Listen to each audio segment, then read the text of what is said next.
Esto es el podcast de Enrique Figueroa MX.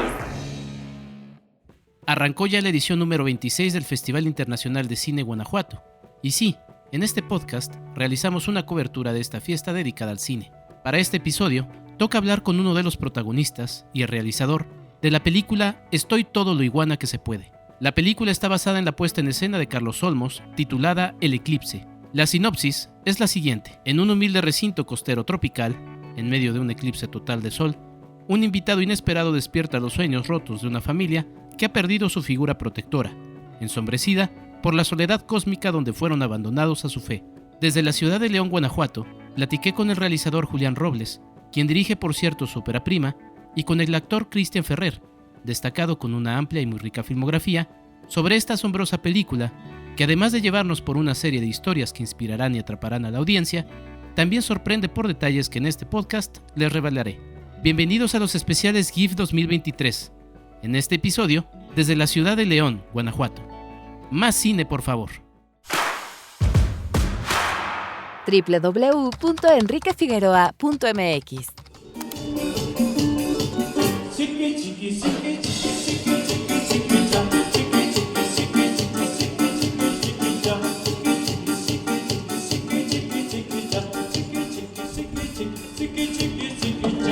Muchas gracias, hasta la próxima. Costa Mar de Pueblo Nuevo, gracias. Muy buenos días, tardes o noches, bienvenidos a un episodio más de este podcast y como ya lo había anticipado, estamos justamente en el Festival Internacional de Cine Guanajuato en su edición número 26 y estamos justamente con este ruido de fondo porque se acaba de estrenar ese estreno en México, de todo lo bueno que se puede. Estoy con Cristian Ferrer. ¿Cómo estás, Cristian? Muy bien, muchas gracias. Sí, ya habíamos tenido un estreno previo a esto, no en un festival, estuvimos en Bellas Artes. Y bueno, pues muy contentos de por fin presentarla en un festival y que la gente, tanto del medio cinematográfico como el público en general, la pueda ver. Muy bien. Cristian, eres uno de los protagonistas de la película. Cuéntanos justamente cómo se acercan contigo para esta historia tan particular que nace en León, Guanajuato justamente, pero nos lleva al sureste mexicano y bueno, nos lleva a una serie de elementos interesantes, cuasi mágicos, ¿no? Sí. Pues justo creo que Julián ya tenía un actor pensado para este proyecto.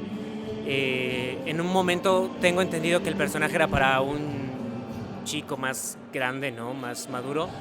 Y yo ya había trabajado con Julián años antes en teatro.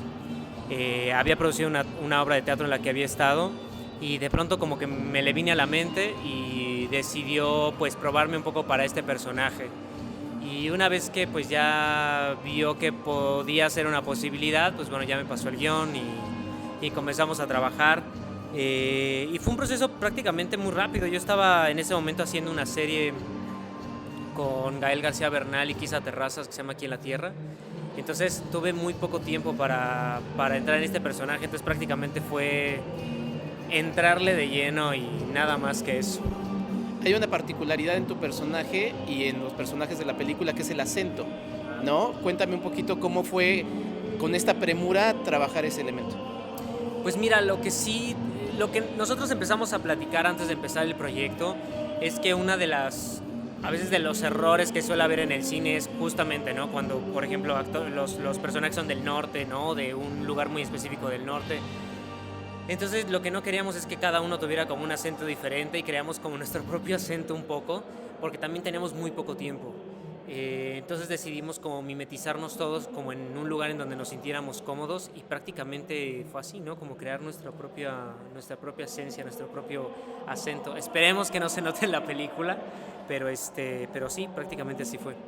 Oye, y hay elementos, sí, como mágicos en la película, ¿no? Un ser, un evento que bueno, se tuvieron que hacer, ¿no? Pero ustedes tuvieron que reaccionar a ellos. ¿Cómo fue? Porque fueron reaccionar a estos efectos especiales que después tuvieron que trabajarse o lo que sea, pero ustedes tuvieron que reaccionar a eso. ¿Cómo lo trabajaron? Primero con el ser y luego con este evento principal que es el que va a hacer una serie de cambios dentro de la historia de la película. Sí, pues fue algo ambiguo porque ninguno de nosotros, ni siquiera Julián, creo que teníamos tan claros qué tipo de criatura era la que íbamos a observar o cómo era. Entonces como que todos nosotros teníamos como en nuestra mente más o menos qué era esa criatura. Y también no es que... Fue un proceso, ¿sabes? Muy... de muchísima búsqueda. No llegamos con nada casi planeado. Había como una necesidad como de explorar, ¿no? Y había como constantemente una ansiedad por no saber muy bien qué era lo que estábamos haciendo, pero una ansiedad que te hacía entrarle, ¿no? Como decir, bueno, no tenemos idea de lo que estamos filmando, pero bueno, de todas formas vamos a hacerlo. Y en algún momento creo que eso, digo, no sé, te lo platicará Julián en algún momento, lo de la criatura no es que estuviera tan claro, de pronto empezamos a ver que la criatura tenía un punto de vista y sale del mar y todo esto, fue una cosa como muy pensada ya ahí. Entonces como que nosotros tratábamos de ir detrás del juego de Julián, nada más.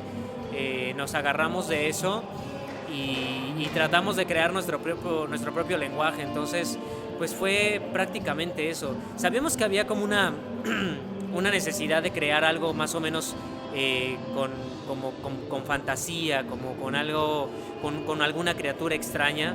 Pero sí, la realidad es que ninguno de nosotros tenía muy bien cuál iba a ser la forma y el fondo de esta criatura. Muy bien. Cristian, ya le preguntaré a Julián dónde filmaron, pero tú cuéntame un poquito cómo fue este espacio físico en el que tuvieron la oportunidad de filmar esta película. Pues mira, filmamos en Chiapas, filmamos en un pueblito donde prácticamente no había nada. Pero teníamos una ventaja, el hotel en donde estábamos hospedados, haz de cuenta que era el hotel, lo que seguía era una laguna, luego seguía lo que era la ¿cómo se dice? La playa donde está la arena, como un pedazo de playa, y luego ya seguía como el mar. Entonces para nosotros cruzar a la playa donde estábamos filmando, donde sucede toda esta historia, teníamos que cruzar en un barquito, ¿no? Entonces todas las mañanas a las 6 de la mañana nos subíamos a ese barquito un grupo el grupo de staff y de actores y nos íbamos a esa islita a hacer la película. Fue una de las experiencias yo creo que más maravillosas en cuanto a la familiaridad que se creó, ¿no? Tienes personajes como Dolores Heredia, Luisa Huertas, Mayra Batalla, Fernando Álvarez Rebel, que pues nos volvimos junto con Julián y junto con todo el staff, pues una familia. Entonces obviamente todos llegamos con nuestro personaje de actor, ¿no? El actor que ya ganó los premios, el reconocimiento, ya nos conocemos. Pero conforme fueron avanzando las semanas, te das cuenta de que detrás de esas máscaras hay seres humanos, ¿no? Entonces, pues ya las borracheras y todo lo que se daba ahí, pues era maravilloso. Y eso también creo que creó un ambiente familiar dentro de la película que nos gustó mucho. Todos no queríamos regresar al final porque, digo, independientemente de los privilegios con los que contábamos, porque pues estábamos en un hotel, todos acompañados, con los gastos pagados obviamente, y filmando y haciendo lo que nos gusta, pues era una experiencia que muy pocas veces sucede.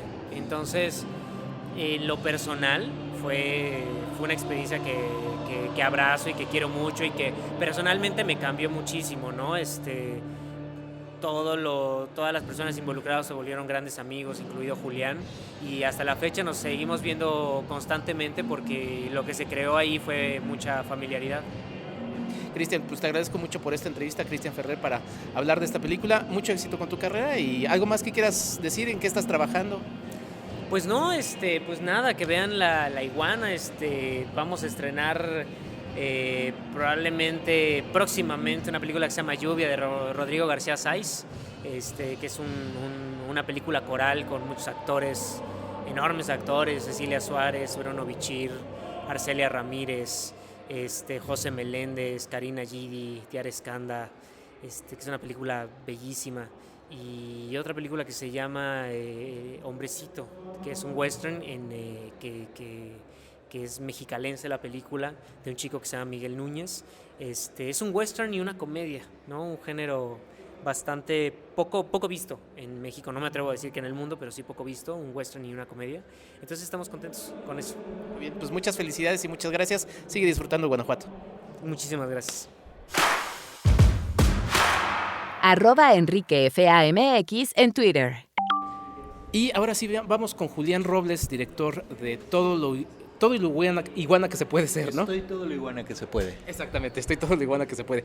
Querido Julián, antes que nada, pues muchas gracias por recibirnos en tu tierra, porque tú eres de León, Guanajuato. Yo soy de León, Guanajuato. Tenía algunos años que no venía acá. Mi madre y mi hermana son de aquí de la ciudad. Bueno, más bien toda la familia somos, aunque mi madre y mi hermana todavía viven por acá. Digo, yo me fui desde niño al DF, pero bueno, me da muchísimo gusto venir aquí con León, y además en este festival genial, ¿no? Yo había venido varias veces al Festival de Guanajuato, pero cuando lo hacían en Guanajuato y en San Miguel, ¿no? Había estado en ambos lados, pero ahora en esta nueva etapa no me había tocado estar. Me había tocado trabajar en el Teatro Bicentenario, como que se conjuntaron varias cosas que la verdad pues me tienen muy contento. Oye, pues la verdad es que ha sido una sede muy, muy linda, y no porque solamente seas de León. Pero mira, vamos justamente a arrancar la charla con el tema de León, porque en el Q&A de la película mencionabas, ya escuchó la gente que escucha este podcast, la sinopsis en la presentación de este podcast, y dice, bueno, ¿qué tiene que ver eso con León? Y tú decías que tienen nostalgia por el mar, por la playa, ¿no? Y mencionabas un malecón que yo digo, ¿cuál malecón? Cuéntanos un poquito de eso, Julia. Bueno, una amiga poeta decía eso, y era verdad, o sea, ella era de Guanajuato, donde no existe eso. No sé si has tenido chance, pero es verdad, o sea, aquí en León, en vez de puestos de tacos en las calles o de tortas, hay puestos de marisco. O sea, eso yo no lo he visto en ningún otro lado, tal vez en Mazatlán, no sé, pero ¿de dónde le sale eso?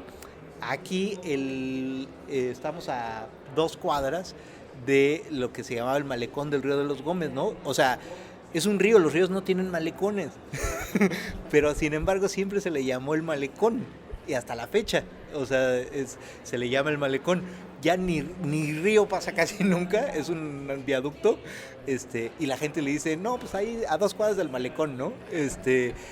La música tropical, Costamar de Pueblo Nuevo, los que cantan esta cumbia de Adolfo Echeverría, un colombiano compositor padrísimo, Costamar de Pueblo Nuevo, la verdad es que yo no los llamé por ser de Guanajuato, o sea, yo los llamé por su sonido, que me remitía completamente a la playa, a la cumbia, lo que quería, este saborcito, y de nuevo que hacen un grupo popular en medio de la tierra guanajuatense, ¿no? Tocando, y aquí pasa igual, ¿no? Cuando vas a alguna fiesta y demás, les gusta mucho la música tropical, tienen nostalgia del mar aquí mis paisanos, los leoneses. ¿Por qué? No lo sé, pero lo aprovechamos. Entonces, por eso hacía yo el chiste de que ahora hasta película tropical tienen. Exactamente. Oye, ¿cómo nace la idea de esta película?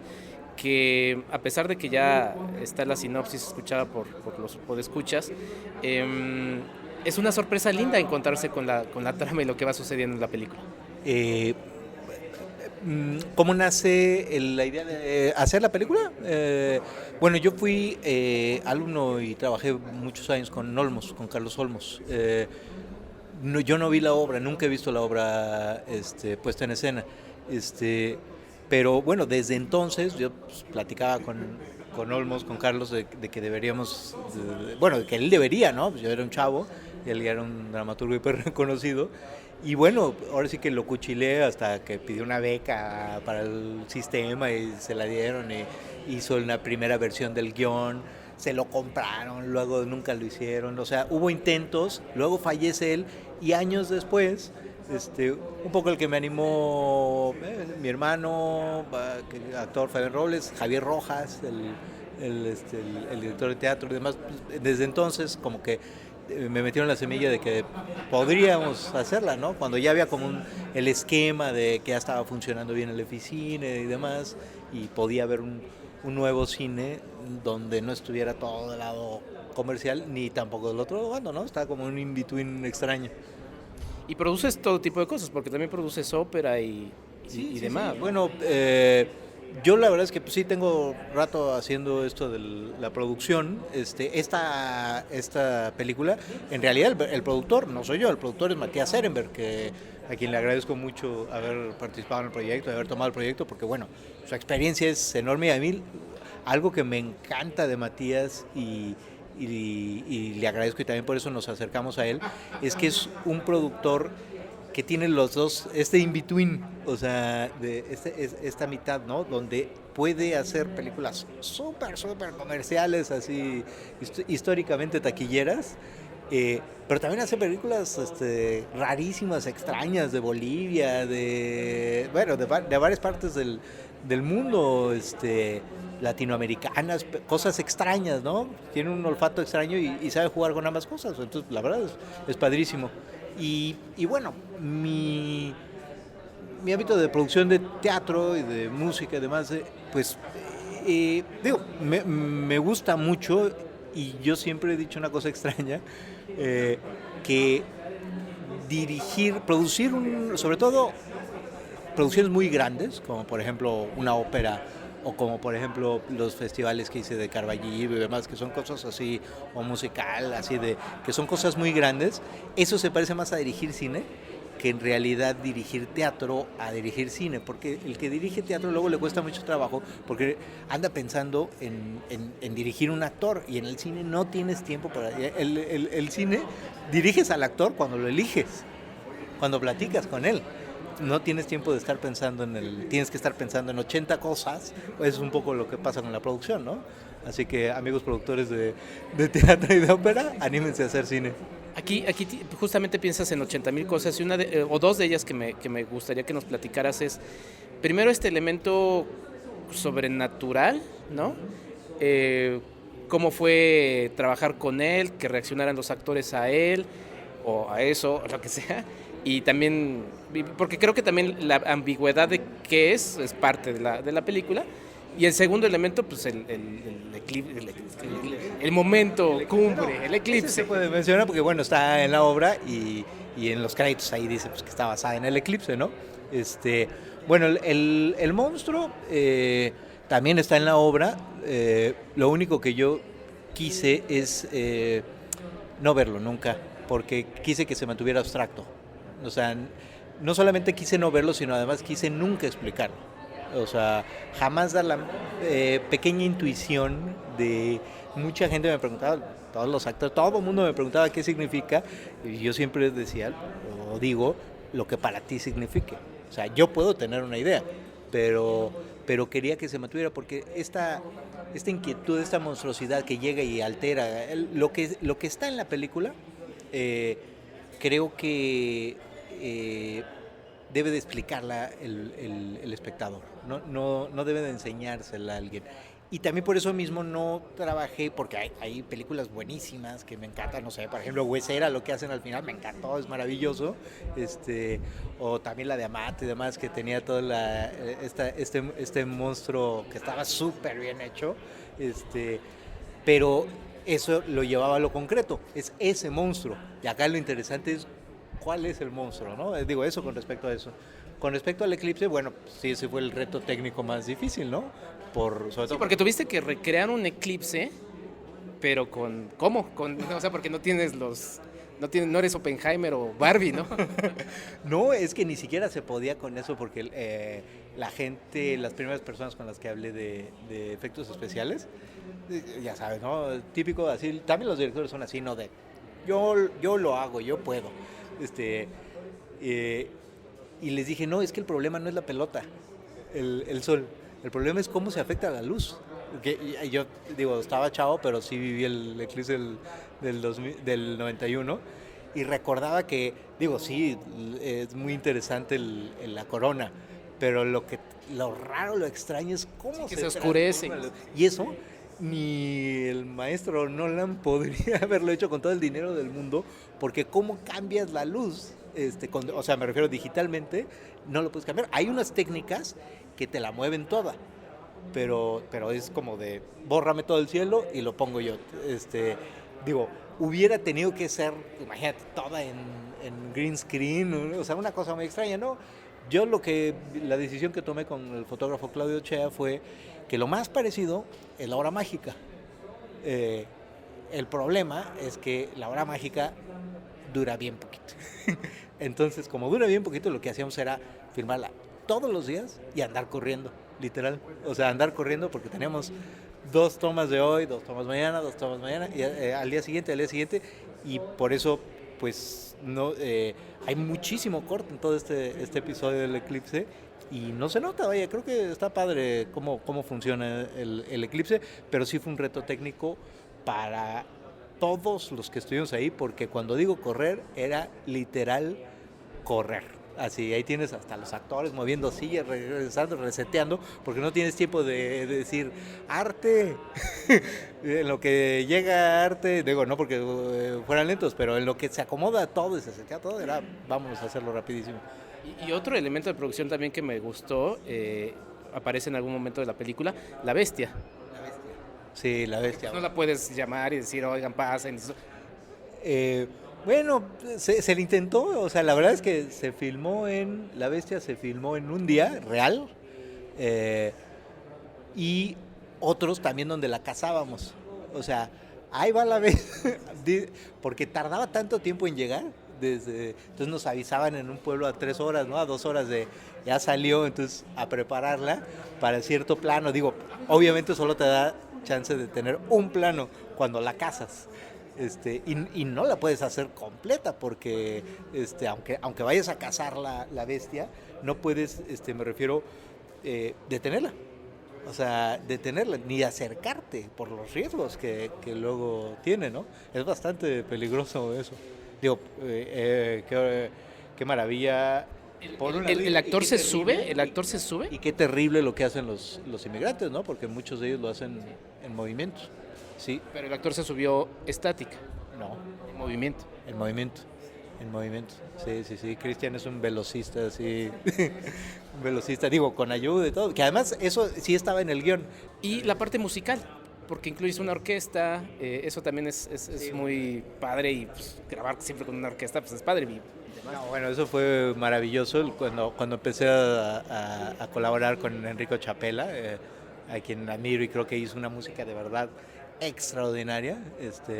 Por algo se presentó en Bellas Artes, la primera película que se presenta en Bellas Artes, pues digo, puede ser obviamente mérito de todos los actores y demás, pero gran mérito es de la calidad musical, tanto de la participación de Tambuco, la participación de Costa Rica, la participación sobre todo de Chapela con la orquesta, ¿no?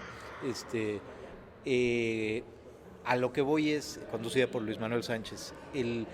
Desde el principio, cuando empezamos a colaborar, Enrico decía, bueno, pues ¿cómo vas a hacer? Pues acostumbrado a hacer películas con poca orquestación. Le decía yo, no, aviéntate, vámonos, vamos a hacerlo, pero va a costar más trabajo, no importa. Ya después me decía, bueno, con técnicas digitales y demás, mucha gente no lo nota. Le decía yo sí lo noto. Yo sé que mucha gente no lo nota, pero yo sí lo noto, ¿no? Porque las orquestas digitales son como demasiado perfectas y demás. Y entonces nos metimos en este gran esfuerzo, que logró una música que me parece extraordinaria y que, bueno, permitió que fuera la película se estrenara, la primera película estrenada en semejante lugar, ¿no? Oye, y ya para cerrar, el acento de los actores, yo pensé me encanta Tiburoneros de Alcoriza, ¿no? Y bueno, también es Costa, ¿no? Y siempre es ese como que gusta escuchar otro tipo, con actores que pues ya conocemos, ¿no? Que han hecho otro trabajo, que no hablan así. ¿Cómo fue ese trabajo con ellos? Pues ese y muchos otros trabajos de ellos, que digo, además de su talento, fue estar ahí. O sea, le pedí a Matías que armara la producción de tal manera que pudiésemos estar el mayor tiempo posible adentro del espacio. Y entonces de luego te topabas con que, no, pues Luis está comiendo con los pescadores enfrente, o Dolores se fue el sábado a tal evento. O sea, estábamos viviendo y conviviendo todos. En este estero que viste, había un par de lanchitas donde todos, actores y todos cruzábamos, regresábamos a comer, cruzábamos. El camper de maquillaje no estaba en la isla, estaba del otro lado, el vestuario y demás. Los actores ya todos se iban ya puestos, ¿no? Bueno, hasta la camioneta, como no había manera de llegar, la camioneta la mandaban en muelles flotantes para cruzar el estero, ¿no? Entonces, estar todo el tiempo, digo, obviamente, además de su talento, ¿no? Pero yo lo que les decía es, yo no puedo imponer una visión de cómo son, ni ustedes, o sea, vamos a dejar que nosotros seamos voz de ellos, ¿no? Voz de ellos. Digo, con esta historia, que además pues, ocurría originalmente ahí en Chiapas, ¿no? No exactamente ahí, pero muy cerca. Pues muchas felicidades por tu película, Julián. De verdad me conmovió mucho la parte final. Con esto que no revelaré en el podcast, pero que me dijiste todavía me conmueve más. Y esperando el estreno comercial. Muchísimas gracias, Enrique. Te agradezco. Pues nosotros seguimos aquí en el Festival Internacional de Cine Guanajuato. No se vayan porque tenemos más episodios varios de estos días. Esto fue el podcast de Enrique Figueroa MX. Hasta la próxima.